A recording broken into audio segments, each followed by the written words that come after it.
Pleasure to welcome you to this important discussion on the future of the Middle East. My name is Marika Theros, and I'm honored to be chairing this event, which is hosted by the Conflict and Civicness Research Group at LSE Ideas, the foreign policy think tank of the LSE. Today, the Middle East stands at a moment of profound uncertainty. The escalation following October 7th has deepened the suffering of millions and triggered regional ripple effects. From the war in Gaza and conflict in Lebanon to political shifts in Syria and broader regional and geopolitical contests, the region faces a crossroads. In Gaza, a fragile ceasefire has halted large-scale bombing, but the Israeli military has intensified action in the West Bank. Meanwhile, Donald Trump has stated that the U.S. will take control of Gaza, relocate Palestinians to, quote, a better place, and transform the territory into a luxurious resort, all without the U.S. paying for it. This, of course, has sparked deep regional concerns as leaders attempt to interpret Trump's intentions while strongly opposing the forced displacement of Palestinians. In Lebanon, a new government has formed, but questions persist regarding Hezbollah's role and some ongoing Israeli attacks in South Lebanon. In Syria, the collapse of the Assad regime in December 2024 has left a vacuum, with Ahmed al-Shara of HTS emerging as a dominant force. Meanwhile, Iran's regional influence is being tested, leading to a new diplomatic opening as Saudi Arabia cautiously engages with Iran while maintaining ties with the West, raising again a number of questions about the viability of the Abraham Accords, which is a key priority of the Trump's Middle East policy. In the meantime, Turkey has asserted itself as a formidable regional actor, extending its influence across Syria, Iraq, and the Caucasus, reshaping regional dynamics and challenging Saudi Arabia's dominance. Against this background, tonight's discussion will explore some of the most pressing questions. Is there a way out of the Middle East crisis? What meaningful pathways exist for peace, justice, and regional stability? And are we witnessing the breakdown of old orders or just a continuation of the same patterns of conflict and intervention? We're very fortunate today to have a great panel with us of leading experts who will help us unpack these issues. One of our panelists will be on Zoom as well. And I'll introduce them in turn as I ask them to speak, but I just wanted everyone to know that the event will be recorded and it will be uploaded on YouTube. So if you do raise questions, recognize that. And now I wanted to start and begin with Jasmine Ghani, who's the Assistant Professor of International Relations at LSE, and who specializes in anti-colonial theory and the politics of empire, race, and knowledge production. Jasmine, how can we understand today's crises within the region's history of foreign intervention? What patterns persist? What has changed? And what scenarios do you think might emerge? Thank you so much, Marika. Thank you everyone for being here. So I want to start off and focus actually on the global perspective and think about some enduring patterns at the global level which have, of course, had huge implications for the region. So we've been watching unfold in Gaza for more than 15 months now, not only what the ICJ has called a plausible genocide, but actually at the global level, we've been witnessing in Gaza, with ramifications on a global level, the collapse of the myth of the liberal international order.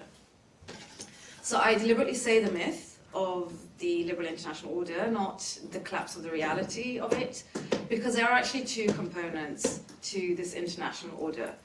The myth is needed to uphold the real purpose of the international order, and I'd like to read out a statement that perfectly captures this myth. We must defend and reform the rules-based international order, the system of laws, agreements, principles, and institutions that the world came together to build after 2 world wars, to manage relations between states, to prevent conflict, to uphold the rights of all people. Its founding documents include the UN Charter and the Universal Declaration of Human Rights, which enshrine concepts like self-determination, sovereignty, the peaceful settlement of disputes. These are not Western constructs, they are reflections of the world's shared aspirations. Who said this? This statement is by none other than the former American Secretary of State, Antony Blinken. And this was immediately after Russia's invasion of Ukraine in 2022. So we can see the myth displayed through that statement which collapsed spectacularly when it came to his performance over Gaza, just a year later. By the way, here's another statement that sums up this myth of the liberal international order. If you were to try to identify what open rules-based order is, it's a set of commitments by states to operate according to principles, rules, and institutions that provide governance, and that is not simply dictated by who is most powerful. And this statement was by the international relations scholar John Eikenberry giving an interview to the Financial Times in 2023, the same year when Israel began its aggression in Gaza. So what we've seen over the past more than 15 months in Gaza, where every facet of this myth has been contradicted, opposed, and obliterated by the very quote-unquote democratic patrons that Eikenberry actually goes on to talk about in his interview, we realize, of course, this is not new. And so this speaks to the question of patterns. So we can't treat this as an exceptional moment in of itself, because we've seen variations of both the myth, right, this language of democratic rights, of a rules-based order, and also the reality of the contradiction of that rules-based order during the Iraq War, right? And many of us remember that. I was a student at the time, people who protested during the Iraq War, and we saw the fallout from it. We also saw it during the Vietnam War, right? Both of these are reflections of these contradictions, but we even saw it at the very inception. I mean the contradictions of the myth and the collapse of reality. We saw it in the very inception of this international order when, immediately after the Second World War, with the release of 2 atomic bombs. Right? So we have seen similar episodes of what we might call double standards, of this hypocrisy before. This is not new. So is this order that's constructed by the US and its allies really facing a crisis now, or is it business as usual? So in terms of its original purpose and function, I would say no. Right? It's not a crisis, it's operating exactly as it was and as it always was meant to be, i.e. the opposite of a universally applicable rules-based order. It is, in fact, the selective upholding of human rights, and precisely is the opposite of what Eikenberry mentioned, the governance by power, not principle. And I'd also add that this is a power that has historically, if we're talking about patterns, been predicated on, and still is, on racial hierarchies. Right? So this was made really explicit by one of the architects of the liberal international order, US President Woodrow Wilson, in his racist pronouncements against black people, in his support for US colonialism in the Philippines, in his veto against the inclusion of racial equality in the League of Nations Charter, and it's even detectable in his famous 14 points at the end of World War I, where human rights and self-determination were selectively bestowed on people precisely based on their racial classification. So today, race, as a governing principle, it's still there. We've seen it in Gaza. We've seen it in very arbitrary application of international law. Who gets to enjoy protections from international law? Who gets tried and convicted in the International Criminal Court? And who gets tried and convicted, but actually it's never upheld. So we see that it's a governing principle, race, but it's simply been overlaid by more sanitized terms, right? But the racial logic is still very much there. So the intended function of the liberal international order is not in crisis. So what is in crisis, or what patterns might be new? What has changed? Well, what's in crisis is the strength of the mythology. I mentioned there's 2 components, the reality and the mythology. And what Gaza has done is brought into acute focus not only the double standards of the liberal international order, which all of us have witnessed, but actually, and interestingly, and this is, we were talking about hope before, and potentially some hope, is, well, not if you're the people that I'm talking about, but it's what we're seeing now, which might be new, is the increased isolation of those who are seeking to uphold the mythology. Right? So the unsustainability of the liberal international order is not only a view held by people in the global south, amongst the formerly colonized, amongst the dispossessed. Yes, of course, there are going to be opposed to this liberal international order. But actually, the unsustainability of it is increasingly, even before the Trump administration, increasingly is a belief of public opinion in the global north, in the so-called G7 countries, including educated elites, even right here at LSE. And why?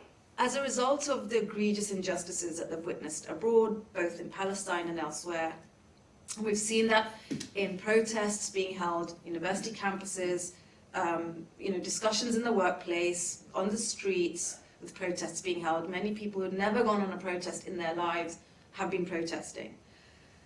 So, I know I've got a few minutes left. What I want to finish with is consider that across the vast amounts of literature on international orders, and especially liberal international orders, what's really noticeable and interesting is that despite huge merit being placed on the role of democracy in the liberal international order, and the apparent accountability and the importance of that accountability to the public, there's actually very little theorizing on how that accountability is meant to take place. So you have a lot of work outsourced to people who work on electoral politics and social movements, but the literature on international orders doesn't really take agency as seriously as it should.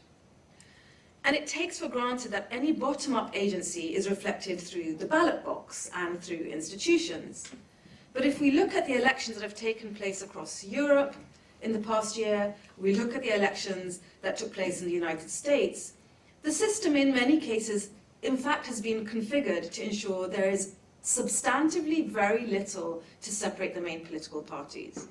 People are finding themselves having to vote for centre-right parties in order to keep out the far right, while those same centre-right parties are courting the votes of the far right. Right? So the system of accountability via the ballot box is in need of repair. And low election turnouts are not surprising in this context. Now, this does not mean that people are apathetic.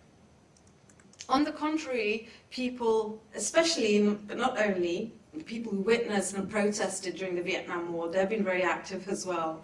My generation have been very active, but especially younger people who are less invested in the international liberal order, and in fact have been failed by the liberal international order, are in fact engaged more than ever. And we don't just see this, we often think about engagement and civil rights as a preserve of the global north, but actually what we saw occurring in Syria is, even though it took 14 years, and Reem's work consistently has been speaking to this, right, is the role of civil society chipping away, right, at the foundations of authoritarianism. So we've seen it across the globe.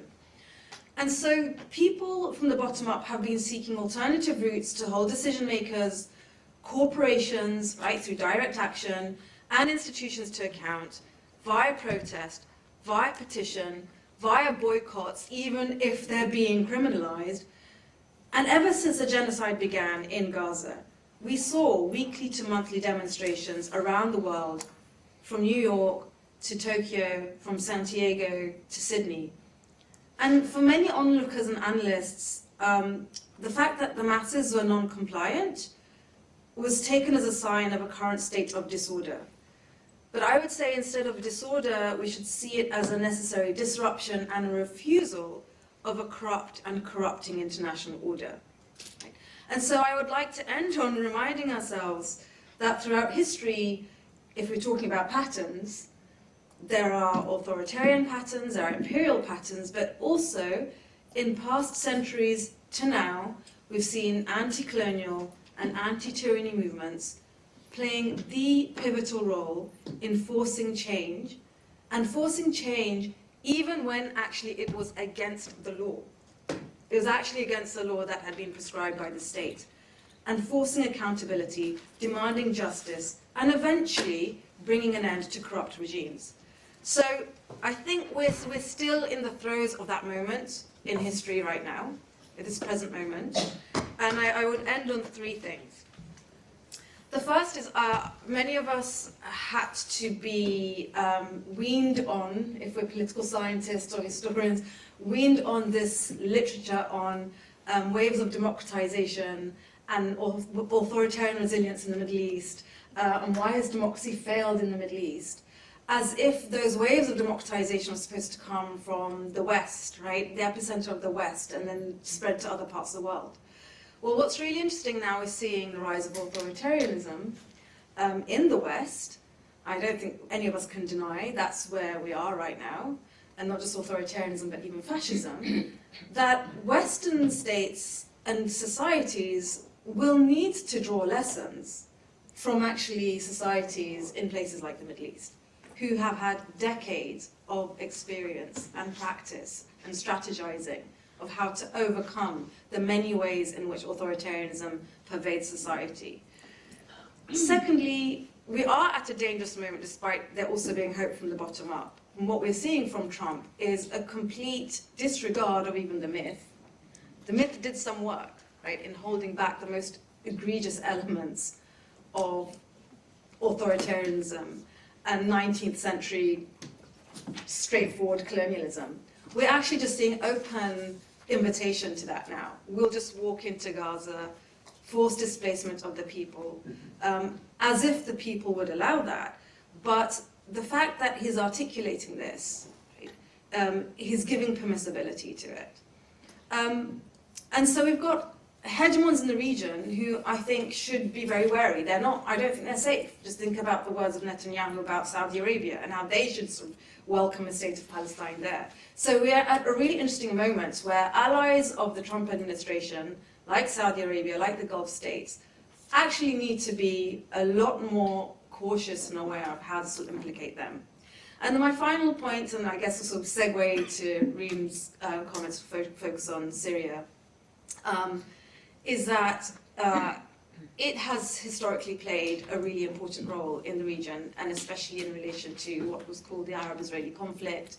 And while people have talked about, well, it's now a vacuum there, and you no longer have the axis of resistance, whatever the axis of resistance would have and could have done. But if we talk about patterns of history, every single time you've had a new regime in Syria in the 20th century, since its independence, if it was a regime, and even if it was a regime brought about by a Western-sponsored coup, that facilitated and supported Israeli colonialism at the expense of their own people or Palestinians, it was always overthrown by a revolution.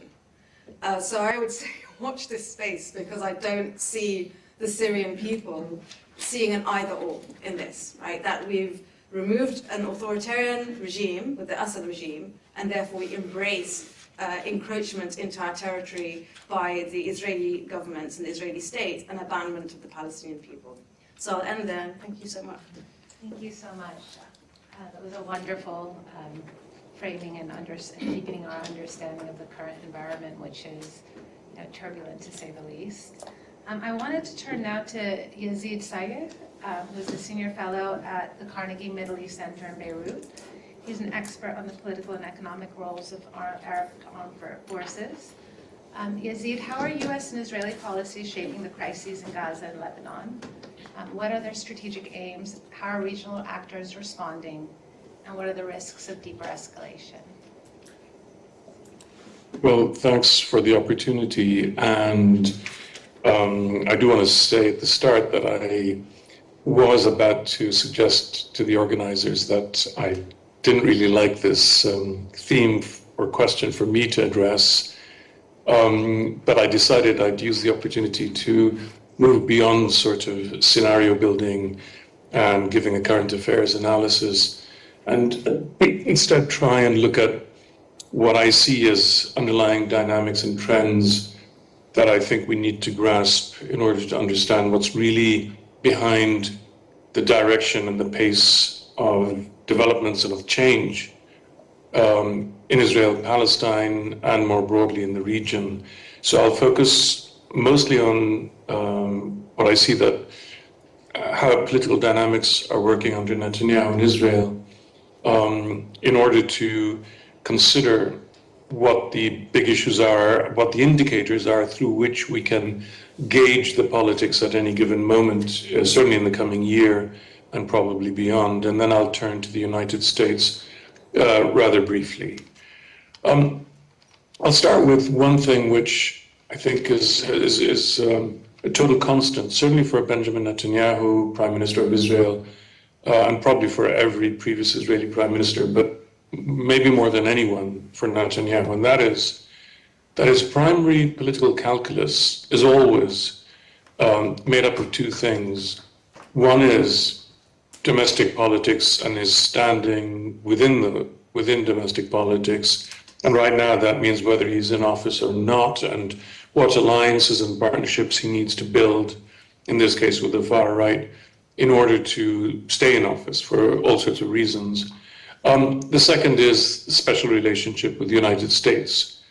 And I think both are extremely important, certainly for Netanyahu and how he thinks through what to do in Gaza, when to do it, what to do in Lebanon or the West Bank or vis-a-vis Iran. Now, clearly, especially under Donald Trump, even more than Joe Biden, Israel and Netanyahu have far more reign than pretty much ever before, especially as Trump has come to office a second time, amidst a basically, a right-wing surge that is global as well as inside the United States. And so we're on the cusp of momentous change at the global level in the United States. And it's within that context, of course, we need to understand Israeli politics and policy.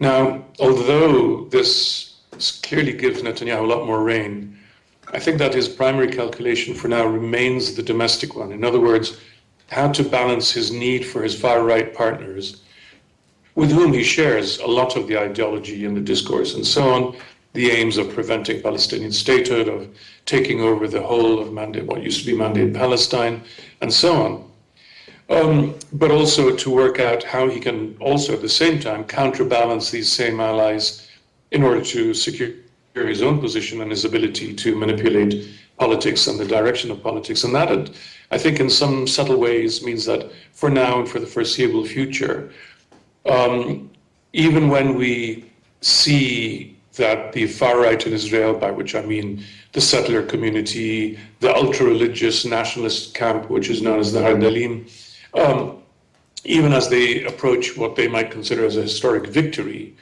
with the prospect of annexing the West Bank and decisively taking over the historic land, even so, I think we should expect a certain amount of restraint and caution in Netanyahu, even if that seems contradictory. But bottom line is, I think that his calculation of his domestic politics shaped entirely his approach to the war in Gaza from the very first. And I think that remains what shapes his approach to whether to resume war in Gaza or not, what to allow in the West Bank, when and if to re-escalate in Lebanon, and ultimately the big prize is whether to go any further in confrontation with Iran, whether to try and drag the United States into that instead, and so on. So what I'm really saying is it's all about the politics, certainly for Netanyahu, and I think that this remains the direction, what directs the pace, the timing, and the intensity of Israeli policy, or it passes as policy, which a lot of the time is no more than constant crisis management by a prime minister whose entire mode of action is crisis management. And I think, attitude to ceasefire talks, we can understand entirely within that framework. Now, what this means in the coming year or so, and beyond, I think, is I think there are two broad trajectories. And again, having said I'm not going to discuss current affairs, I'm not trying to predict one or the other, but I'm trying to illustrate what I see as the core dynamics that govern this. One is, as I mentioned, the renewal of war in Gaza, or at least the constant sort of utilization, the manipulation of that prospect, whether to threaten Hamas, but more importantly, I think, to manage his domestic politics. So the constant possibility of going to war, renewing war in Gaza or in Lebanon, now is being matched by the escalating violence in the West Bank, which at the end of the day is the core battlefield for the Israeli right wing, the settler community, the ultra-nationalist religious camp, and for Netanyahu himself. And so I think we should never lose sight of what's happening in the West Bank, not because the misery that's in Gaza, the awfulness of what Israel did in Gaza, should in any way be diminished or sidelined, but simply because for a major part of this right-wing camp in Israel, the real battle is for the West Bank. And from Netanyahu's perspective, I think that we can expect a constant toing and froing between these two tracks, potentially with the addition of escalation in Lebanon, because the ceasefire in Lebanon also is supposed to enter into a second phase and beyond, and it's not clear how and if that's going to proceed. And I think that all of this will feed into Netanyahu's political manipulation, not because he is opposed to the ultimate strategic goal of taking over the West Bank, but because he wants to keep using it for his domestic political balancing. Now, here I want to get into a couple of things that I think are deeper trends and that we must see, and which potentially could eventually trap Netanyahu or eventually show us where he's going to go further. In my view, Israel has moved beyond what in political science is known as the political settlement, the set of political arrangements, understandings, formal or informal, upon which states are built at some time in their inception. In the case of Israel, around 1948, which involved balances between the dominant Labour Party, the religious camp, the revisionists, and so on. Just as we saw in Syria previously, or recently, in fact, the collapse of the political settlement, the post-independence and post-1960s political settlement in Lebanon too, in other countries. There's a basic shift, and I think Israel is in a transition where one of the most interesting features is that basically there is no opposition in Israel today, nothing that is worthy of the name, that has an alternative agenda. I'm not saying whether it's likable or not, progressive or not, peace-loving or not. I'm simply saying that an organized political camp that reflects a particular set of social interests and agendas that are different from those of those in power, the incumbent government, that kind of opposition no longer really exists in Israel. And what exists is clearly diminished and doesn't actually disagree with the dominant party on several key issues, one of which is the Palestinian issue. And I think we shouldn't lose track of just how deep and important this shift in Israel is. And I'll add one little example to illustrate this, something that most people don't really pay attention to. And that is that for the last 20 years or so, there has been a demographic shift within the officer corps of the Israeli Defense Force, where increasingly people from settler or religious, ultra-religious nationalist backgrounds are rising through the ranks, have shifted from a historic avoidance of joining the IDF as career personnel, and we've seen a shift in that pattern whereby already something like a decade ago, the Israeli political sociologist Yagi Levy was talking about something like 40% of battalion and brigade commanders in the IDF coming from that far-right camp.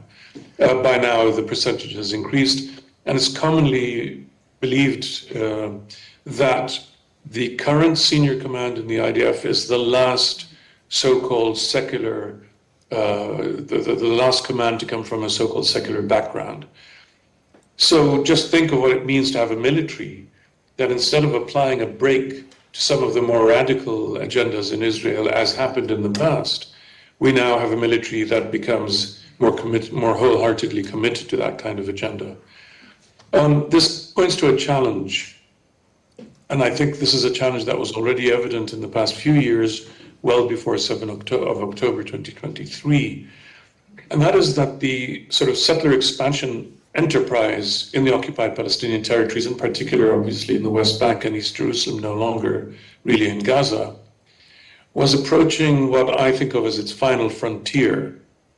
In other words, this is a long process of expansion through creation of nature reserves, military firing ranges, military zones, and settlements, and their infrastructure, and highways exclusively for the use of Israeli citizens and so on, that this has filled up so much of the free space in the West Bank, which in effect allowed previous Israeli governments to play both sides of the game. In other words, to say we're engaging in a peace process while allowing the settlers to continue deepening their colonial project, because the two hadn't come yet into completely direct collision.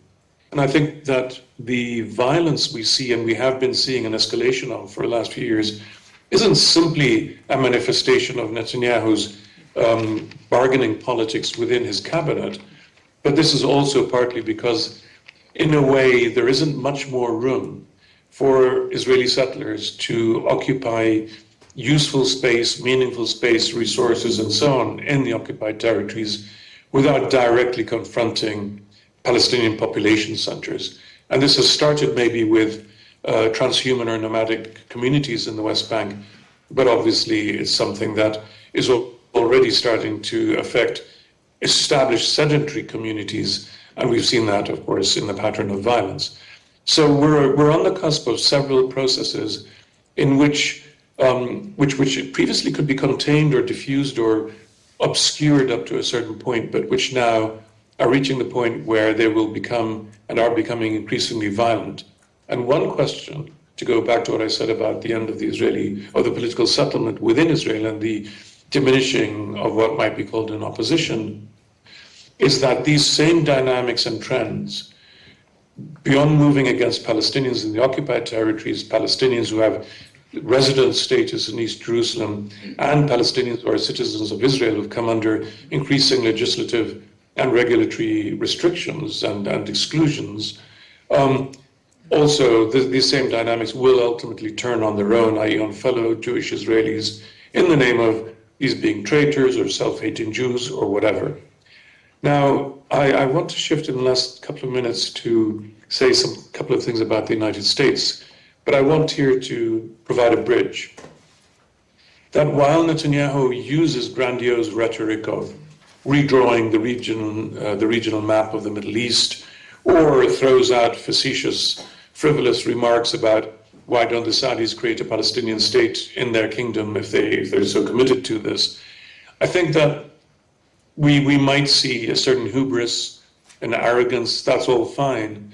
But I don't think that Netanyahu has the means right and is not committing the resources right now to a fundamental, radical rupture with sort of the existing regional order, for all his talk. And the segue here is that I think that he is not what I would call a world destroyer, a destroyer of worlds, which I think Donald Trump in his second term in office is.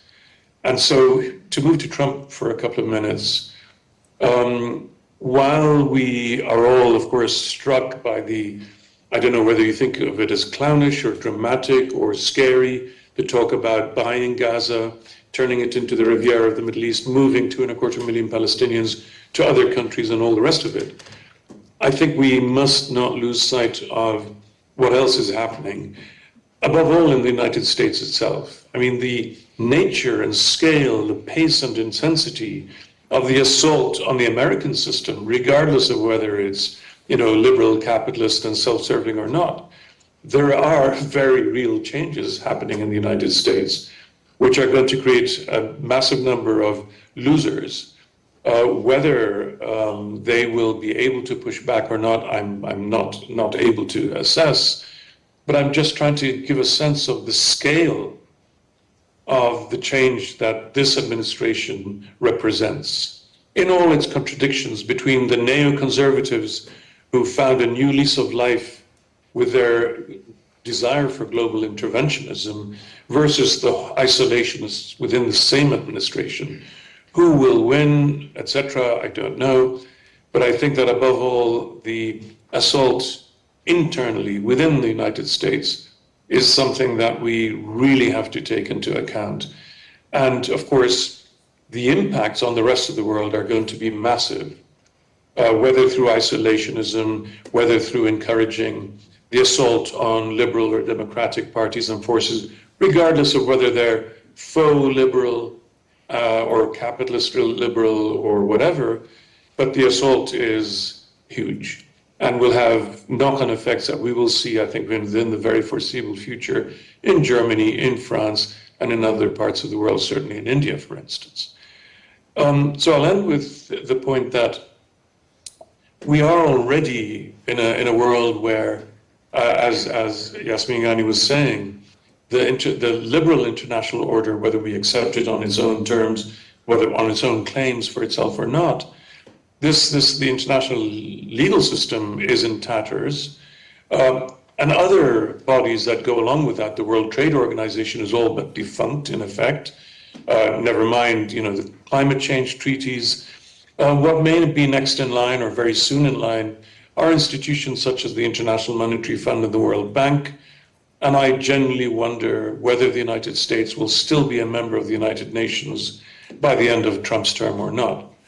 So while Israel is in the midst of its transition, and while far-right elements are increasingly the only organized force in Israel that sets the agenda or drives dynamics in what are highly destabilizing ways for Israel, for the region, and certainly for the Palestinians, I think I come down at the end of this on the side of the view that it's the United States, given its immense power, its global reach, and whether it maintains it, deepens it, or withdraws from it, and all these are now currently the subject of debate, that it is the United States that fundamentally creates the contextual conditions and to a very large degree drives the processes of change that we face. And I think we have to grasp this in order to be able to situate Israel, Palestine, Egypt, Saudi Arabia, and the rest of them within this broader landscape. I'll stop there. Thank you, Yazid. I'd like to now turn to Reem Turkmani, who's an assistant professorial research fellow at LSE Ideas, and she's also the Syria research director at the Conflict and Civicness Research Group. To tell us a little bit more about Syria. I know you've just recently visited, and it'd be great to hear a little bit more on what does, sort of Assad's collapse, the rise of HTS mean for the future. What are some of the dynamics on the ground, and how is Syrian civil society also responding, recognizing it's a very diverse civil society? Sure. Thank you so much, Marika. If you told me 2 months ago that I would be speaking in 2 months at LSE about Syria after Assad, I would have thought you're daydreaming. And now we're living that dream. And I still, until this moment, I just cannot believe that we got rid of the Assad regime. It's still great joy, and it's still really difficult to believe and to absorb that reality. It is an amazing moment. However, immediately it raised so many challenges, and there is so much to talk about. For me, like as you said, for the first time in 14 years, I've been able to go back to Syria. I haven't been able to do that before because of my political activism, but I've been able to go back. And to me, that on its own brings hope. Not me personally, but the fact that people like me are able to go back, are able to be active. And I met so many people there in very similar position, many activists, academic, civil society figures who've gone back, political opposition who've gone back to Syria. They're all over the place, everywhere, giving talks, trying to get things done. That really brings hope to me. Because I think if you asked me 2 months ago what was the biggest issue in Syria, I would say the lack of hope.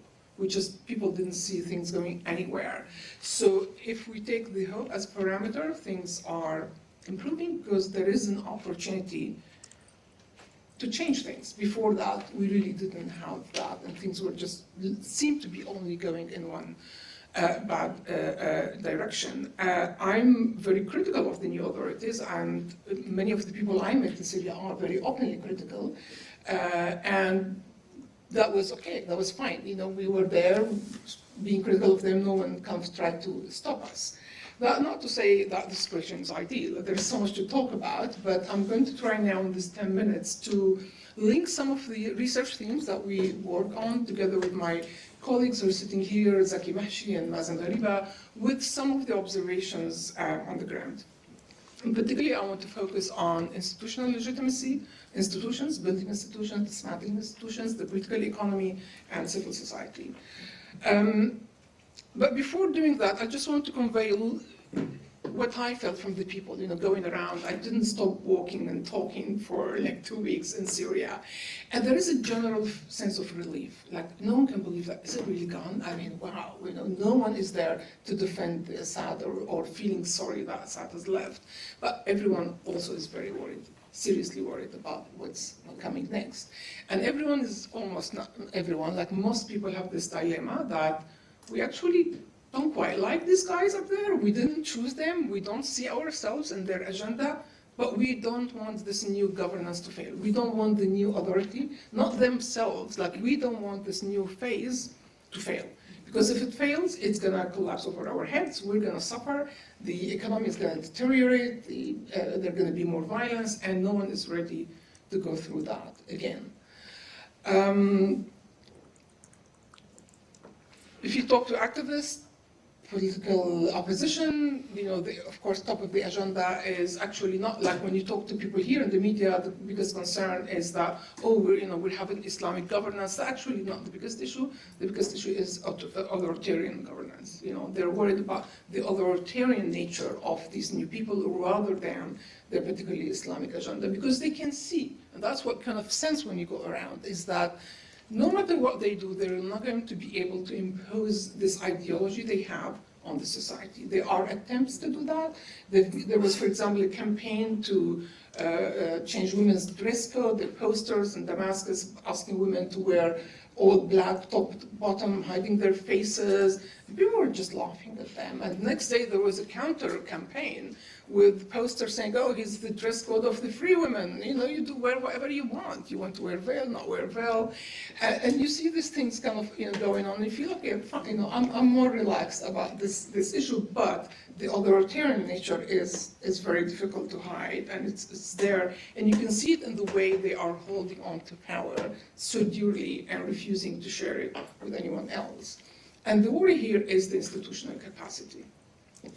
So just to give you a background about, you talked a lot about the Middle East, the Levant, and the democratic agenda, being Western or not. The state-building project in the Levant started after the collapse of the Ottoman Empire. So we're talking about more than 100 years ago. And since then, in the entire Levant, we're talking all the countries, Syria, Lebanon, Jordan, Palestine, we haven't had one single, with one exception, we don't have an example of legitimate state building or inclusive state building. All the attempts, there have been so many attempts in Syria, but they have all been undermined, failed, hijacked, with one exception in 1950s Act of Independence, and even the constitution that was written then in a legitimate way by an elected representative constitutional committee or legislative body only lived for 3 years because there was a military coup that was affected by the geopolitics of the region. So you have the whole region always lived governed by a system that it didn't relate to. The system was always imposed from the top, always. Despite so many attempts, sincere attempts, like they elect assemblies, they sit and talk and deliberate in new constitutions, and we have all the record of all these deliberations, starting from 1919, then in 1928, in 1947, and so many, and you follow all the discussions. Everyone wanted a democratic state, a civic state, and it's quite clear they wanted a modern state.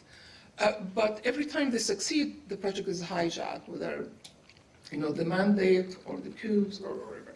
So as a result now, we have, if you look at the same issues now people are discussing right now in Syria, they are the same issues that were discussed in Syria in 1918 when they started writing the first constitution. Because since then, there were no legitimate institutions that were built, state institutions, that can act as the interlocutors of all the differences that are in the society. No system was built that people can relate to. Always felt like it was imposed on them. So you found the same issues going on and on and on. It's striking how similar every word they're saying now to the word that we're saying back then. So just before the regime collapsed, where were we? We had a regime that was not legitimate. It was a regime that was trying to impose its rule more by coercion rather than consent. But the country was not completely void of legitimate institutions. It had business institutions. It had some traditional institutions that enjoyed more legitimacy than the state ones. And I want to focus on these because some of them, like the business institutions, especially the small, medium, and micro even enterprises, these are the institutions that kept Syria afloat during the conflict. And that's one of the things that came out of several research papers that we wrote about the SMEs, is that this is the domain of ordinary people. This is what kept the economy afloat. They were contributing 60% of the GDP was contributed by those SMEs. They were employing more than 60% of the people. Right? So that was an important institutional structure that wasn't only playing an economic role, but also playing a very important civic role. They were helping everyone else around. They were promoting certain norms. People could relate to them, and they were keeping the cultural identity going. They were working across all the divides. So they played a very, very important role. So overnight, with the regime change we had in December the 8th, we had institutional shock. So we moved into a new regime that is using coercion, but it doesn't have enough coercive power to bring compliance from everyone. So it is trying to bring more compliance by consent, and by doing so, it's making so many compromises that is changing its own nature. And this is why I said I wasn't that worried about the Islamic nature. But there is a limit to how much compromises they are trying to make. They're stretching themselves, but they don't have the institutional capacity to do all these things. At the same time, they're trying to build this new legitimacy, and they're trying to say to everyone, we are the state now. We are the legitimate state, and based on that framework, we are the one who have the right to have monopoly over power, and to the only body that can has weapons. But in the eyes of many Syrians, they don't have enough legitimacy to hand in their weapon to them. So in that project, in their attempts to have control over violence, based on that we are now the state, this is, I think, where the failure is going to be, because it's being rushed, and it's not starting by building trust with all these constituencies that you need before they can see you legitimate enough to hand in their weapon to you and become part of the state.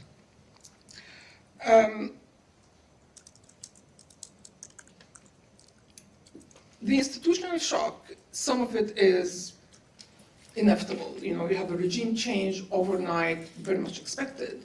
But some of it was completely unnecessary and imposed by the new authorities. So rather than acting as a caretaker government and trying to keep stability by keeping the functional institutions, at least, until there is a different plan or there is transitional government, they are actually trying to impose their ideology with certain institutional changes.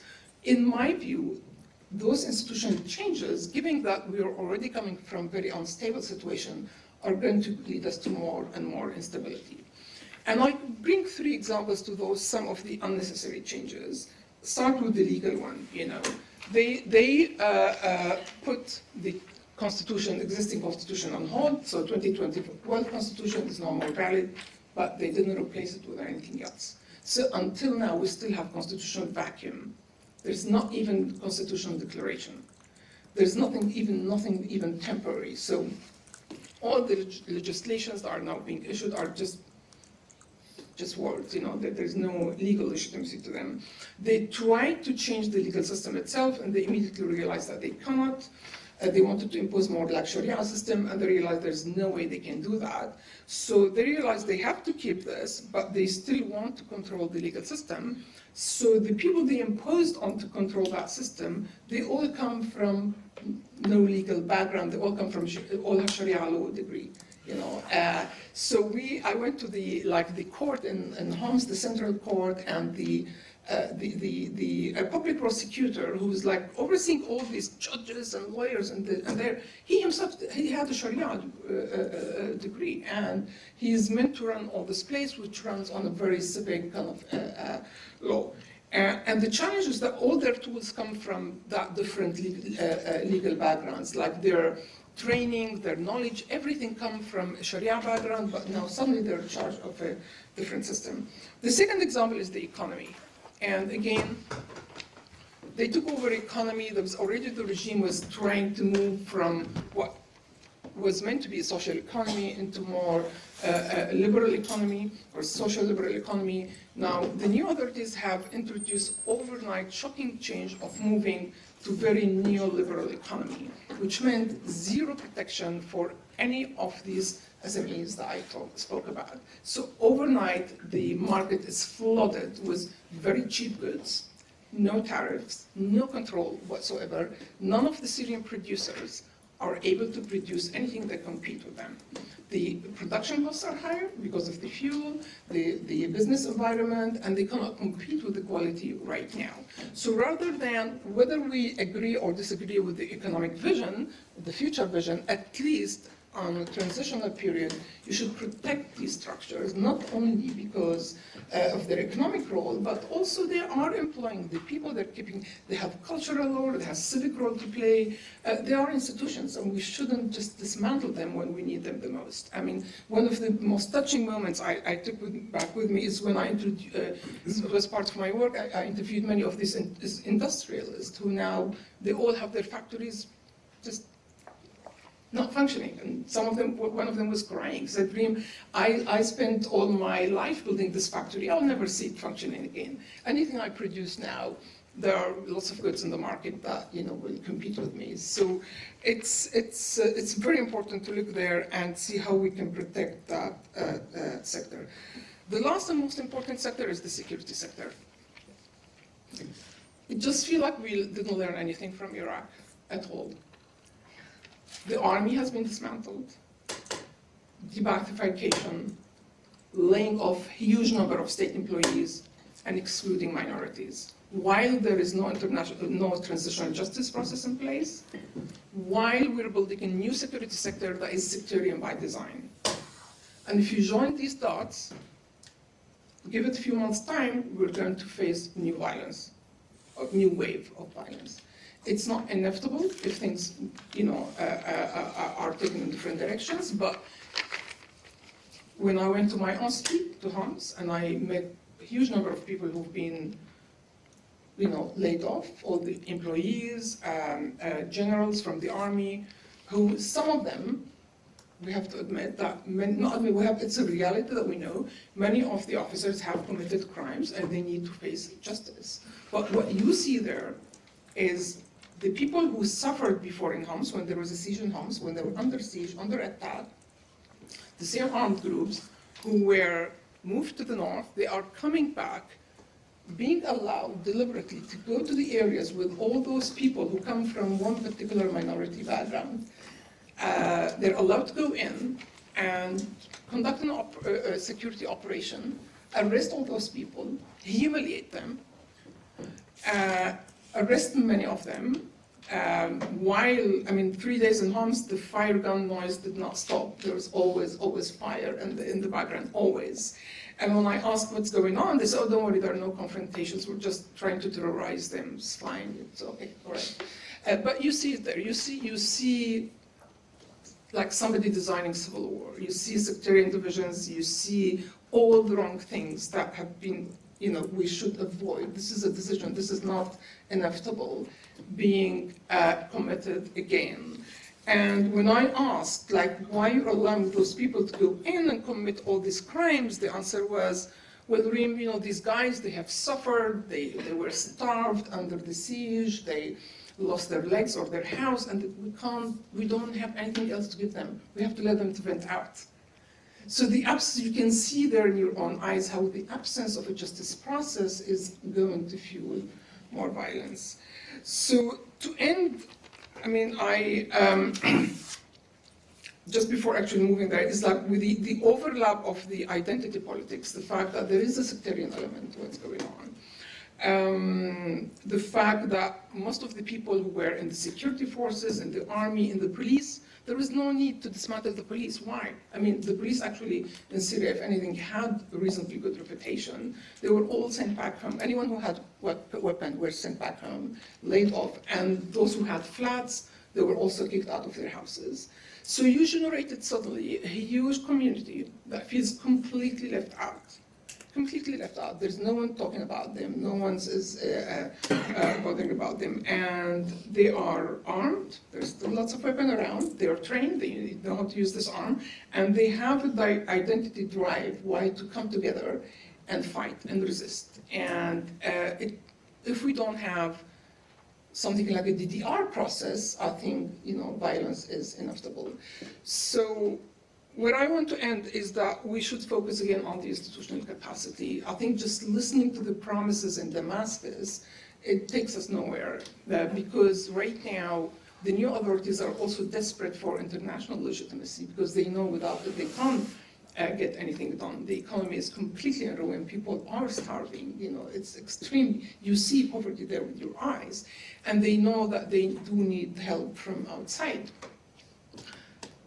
For once, we would like, or Syrians would like to see the international community's priorities being more aligned with the Syrians' priority. And what that means is, first, to help them to put Syria on the track of legitimate state building, that ordinary Syrians should be part of their state making. So it should be part of the constitutional making, because the whole constitution making process right now, that is going to be designed. And right now, it looks very exclusive to kind of selected few. So that process needs to open up to produce more stable institutions in the future.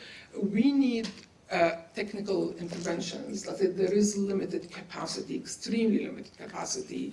We need a DDR process, disarmament, demoralization, and reintegration. For all those young men of fighting age and ex-generals, they had to be addressed with the DDR process to prevent them going back into another force that we don't like. We need an international or hybrid model of transitional justice. The current justice system in Syria is unable to address transitional justice on its own. There's so many issues.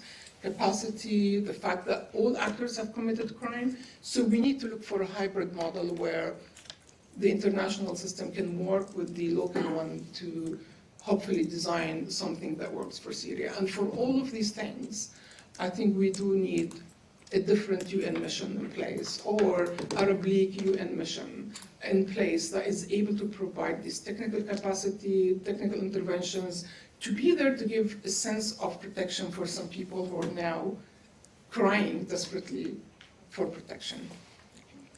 Thank you, Reem, and thank you for giving us such a detailed insights into what's happening in Syria. Really moving us beyond some of the rather superficial headlines we see in the media. I would now like to turn to Burak Susla. He's an associate professor in international relations at UCL and a visiting fellow, head of Turkey in the World Program at LSE IDEA. Burak, how is Turkey as a middle power sort of repositioning itself amidst these sort of overlapping crises in Palestine, Lebanon, and Syria?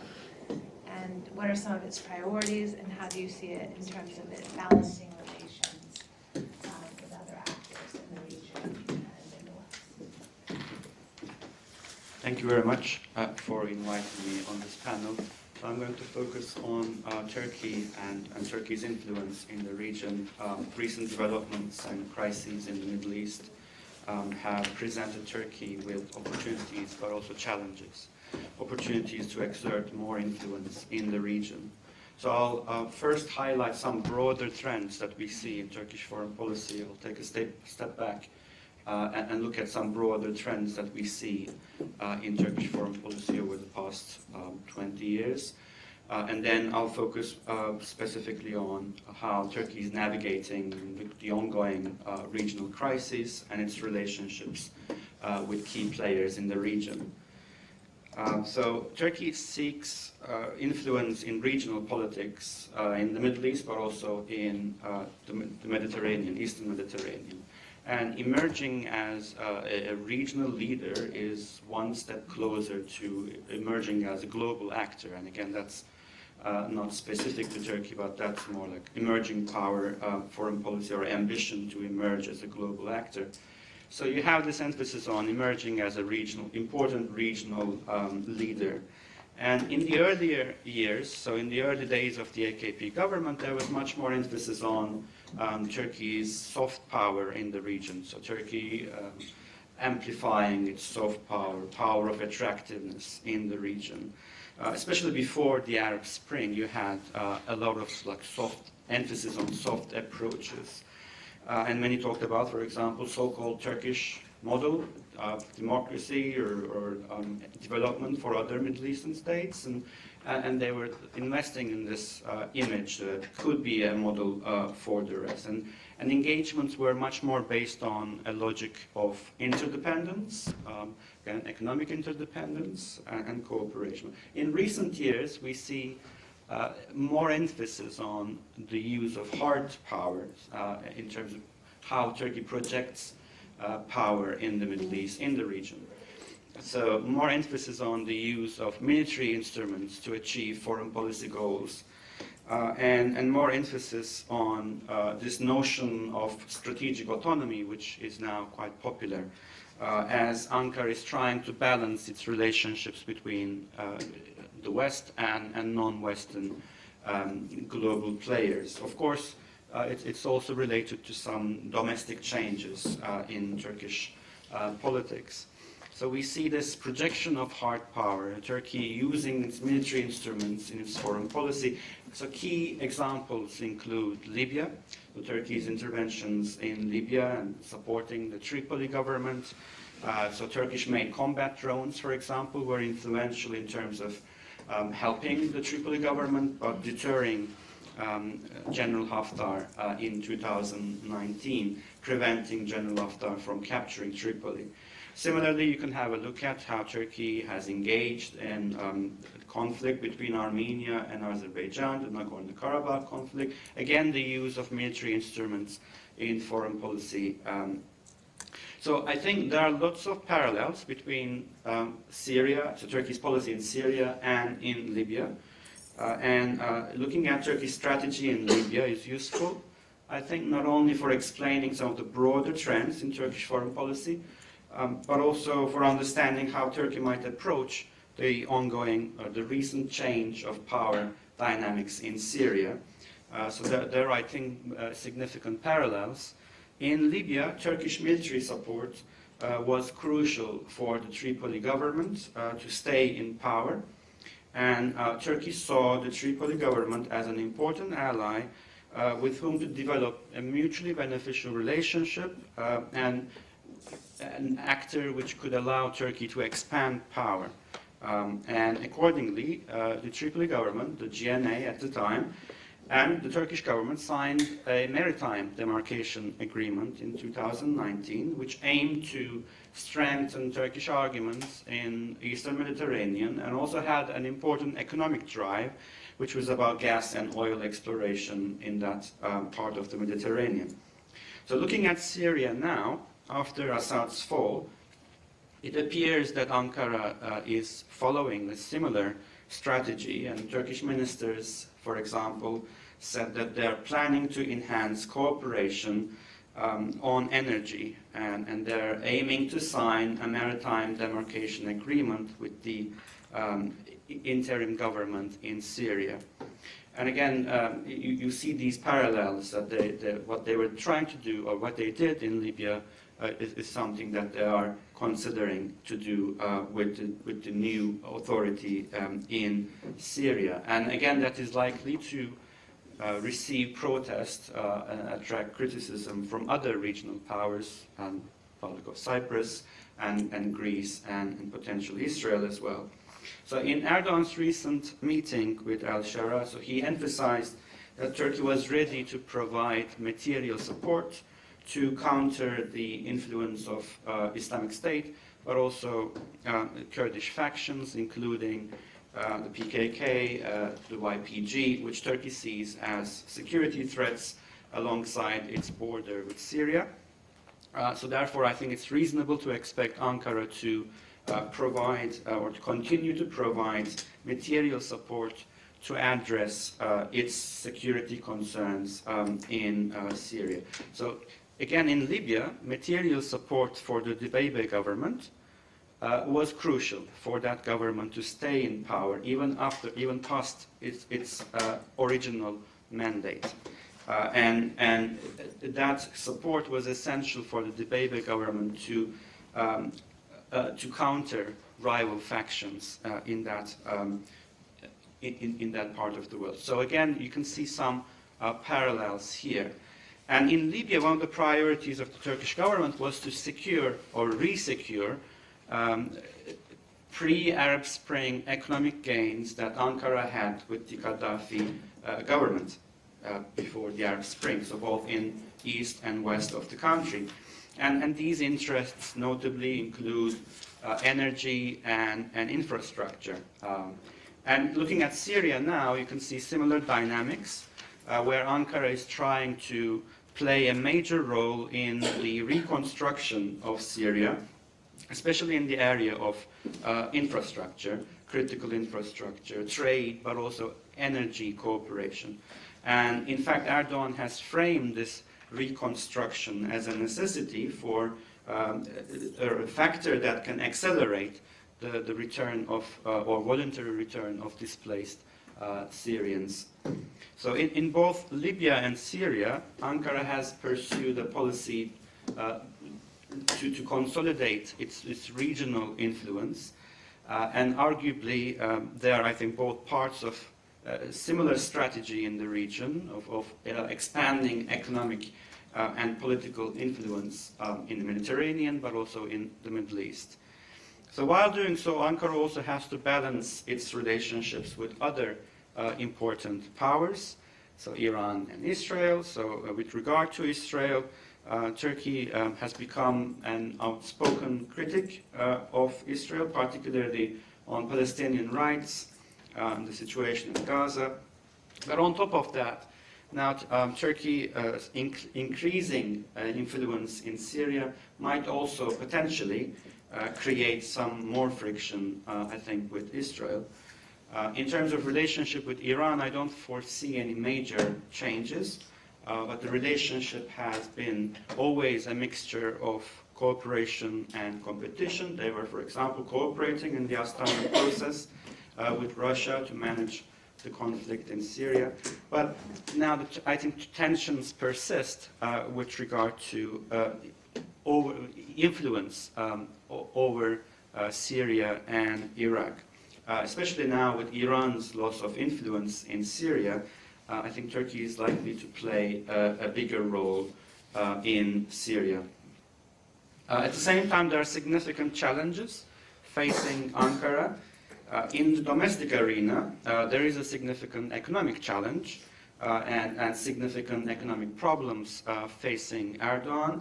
And Erdogan's government needs capital inflow to deal with the effects of the economic crisis. And for that reason, one might expect Ankara perhaps to turn to its Western allies for financing, as they need international financial markets to return to Turkey. Might also mean more cooperation with some non-Western partners like China and the Gulf states. And again, we have seen some signs, like Turkey, for example, wanting to become a member of BRICS. So more engagement also with non-Western powers. So the question really is how Turkey is going to be able to balance, or whether it's going to be able to balance, its relationships with its Western allies and non-Western emerging powers, emerging centers of powers in the world. There is uncertainty over Donald Trump's presidency, I think. Trump recently said Turkey did an unfriendly takeover in Syria, and that Turkey will hold the keys to Syria's future.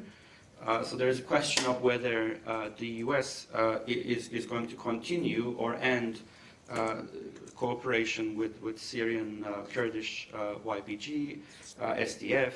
So a question over US troops positioned there. So there's some uncertainty about that, and also potential implications of a potential withdrawal of the US from that region. And I think in Syria, the real challenge is to stabilize Syria in the post-conflict phase, and to support the conditions that can prevent a relapse into conflict. And again, arguably, Turkey has emerged out of all this as an influential actor in the region, but I think it should use its influence to play a constructive role in supporting an inclusive transition period and stability in Syria. And this should include capacity building measures to support this peaceful transition and policies which can facilitate the return of displaced people, but also support the long-term stability and also economic development of Syria. Thank you. I know we're running close to time, so I just wanted to open it up for some questions from the audience, and we'll take 3 questions at a time. So please, just raise your hand, and our colleague will give you a microphone. Young man. I can probably just project if that's. Yeah, I think also for the YouTube, because it is recorded.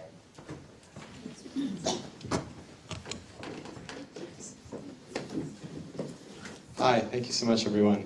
This is a question primarily on Syria and the role of Syrian refugees who've moved to Europe.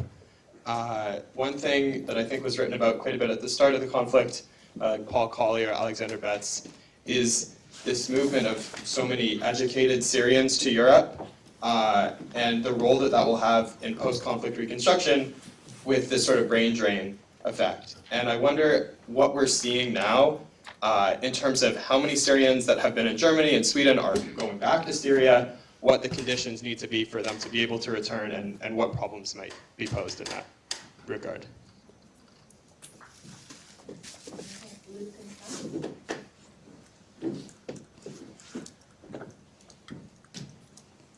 Thank you so much to all of the panelists. That was really brilliant. My question was inspired by Jasmine, but speaks to, I think, a number of contributions on the panel.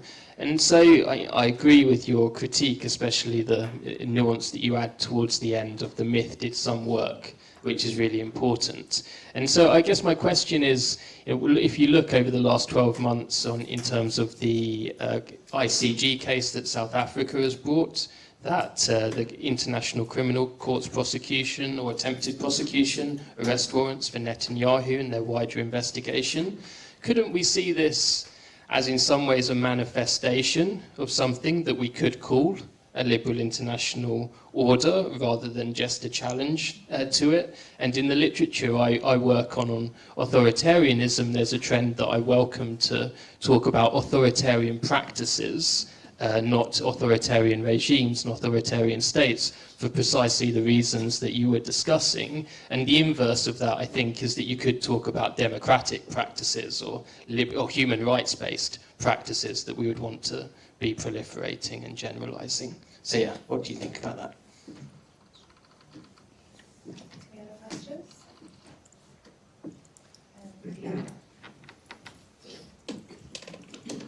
Thanks very much for all interventions. Just to sort of follow up on Luke with the other part of international order, which is really the international part, this idea of states. What we've heard tonight is the Baathification in Syria. Interestingly, a lot of people who are following developments in the United States are using that language. They're talking about state unbuilding.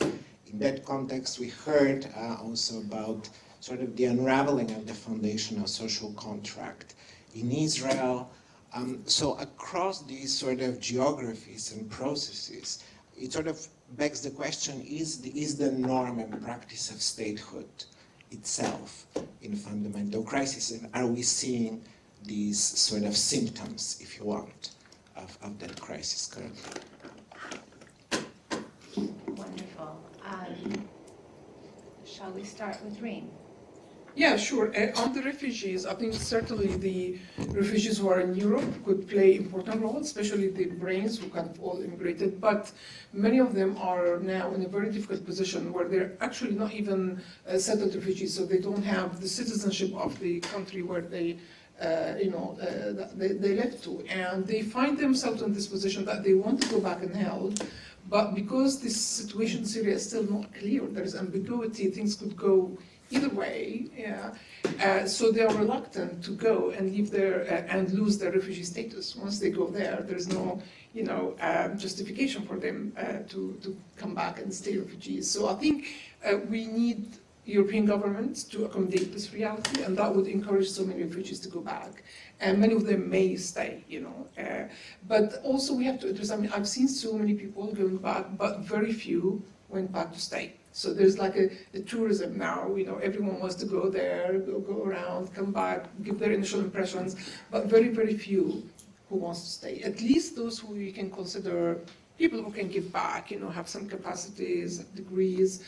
But from the region, some people have went back, but that almost stopped now because the infrastructure is in ruins. So to encourage more refugee return, we need to see more investment in the infrastructure, especially in the countryside. I think the countryside is the weakest link really in Syria. And if there are issues that are going to come back and hit the current authorities, it's going to start in the countryside.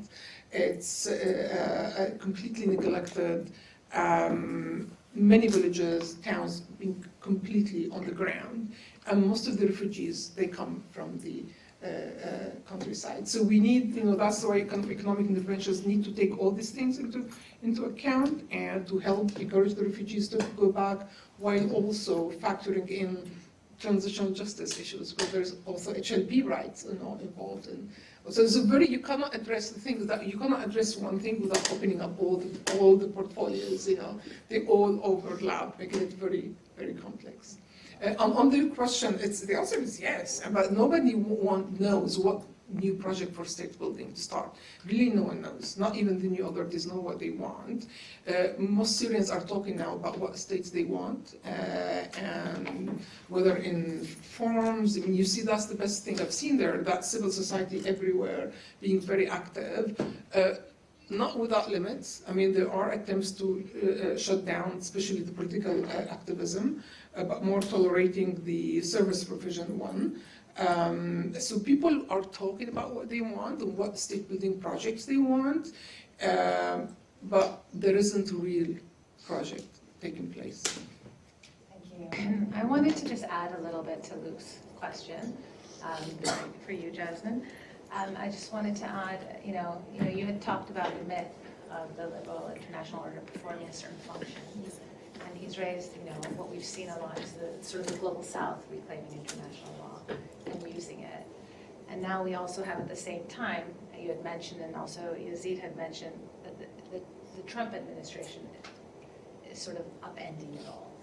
And do you think, in a way, it's in reaction to the fact that a lot of the global south has sort of reclaimed it? I just wanted to read out a quote by Marco Rubio, who basically recently said the post-war global order is not just obsolete, it is now a weapon being used against us, which I think really speaks to this sort of notion. I just wanted to see if you could comment on those. It's great questions from both of you. I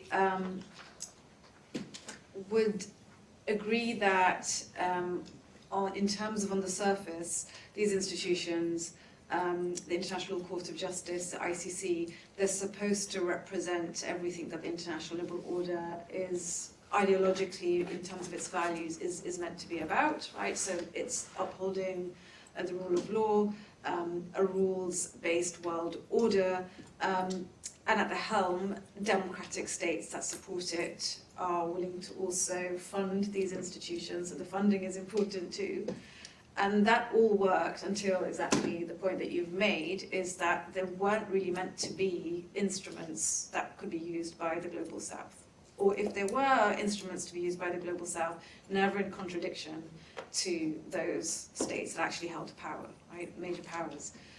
So I don't think you've seen that level of subversion historically in a way that would motivate global powers, particularly the United States, to overtly try and scupper what these institutions represent. So I would say this, if you look at the International Court of Justice, yes, it's the role of the law as a means through which to implement justice on the face of it. But really, even if you look at the provisional measures that the interim ruling provided, how does it get implemented? It's supposed to be implemented, of course, by a Security Council resolution of the United Nations. And that's where actually everything stalled. Or you had the United States trying to produce as many obstacles as possible. We had the farcical situation of the ambassador to the United Nations being the only one vetoing any kind of resolution. So in terms of as a legal instrument, it's failed. But I would say the subversive element, again, going back to the role of social movements, going back to the role of bottom-up movements, actually it's been quite important.